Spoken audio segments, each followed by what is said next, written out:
your ACOS was at 122, which is really high, 122%, and you found out that your ACOS should be close to 20 to 30%.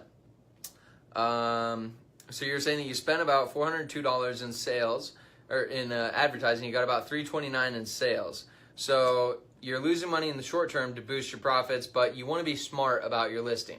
So that's totally true.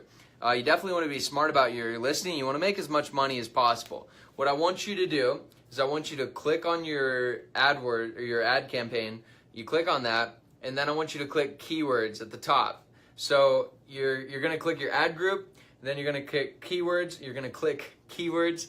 Once you click keywords, you're going to be able to go through. What I do is I sort by spend. So the keywords I'm spending the most money on show up first, and the keywords I'm spending the least money on show up at the bottom.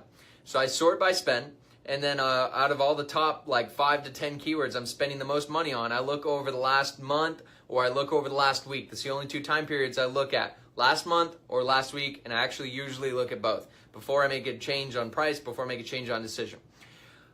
So do that. You want to click on your columns. So there's a columns button. You can select your click-through rate. I like click-through rate a lot because it tells me how relevant I am to my customer. So if I'm not relevant, I'm going to get a low click-through rate. If I'm ultra relevant, I'm going to get an ultra high click-through rate, right?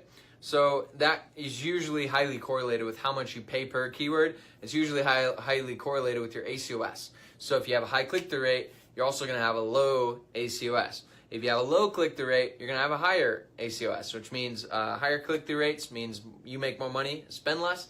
Low click-through rate means you make less and spend more. So obviously, we're always going for the ones that are the most relevant to our customer, to our product.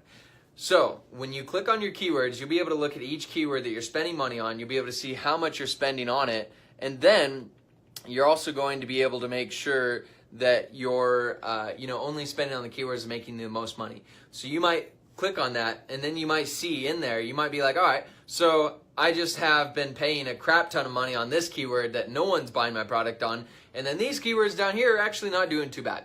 So that's what you'll usually find, and then the whole process of optimizing your sponsored ads are just minimize the ones that you're spending too much money on and getting less from, and maximize the ones that you're spending less on and getting more from. So that's how you do it in sponsored ads, and I like to average out my sponsored ads to equal about 30% on average. Then, over time, as my sales, plateau, I like to drop down my ACOS so that I maximize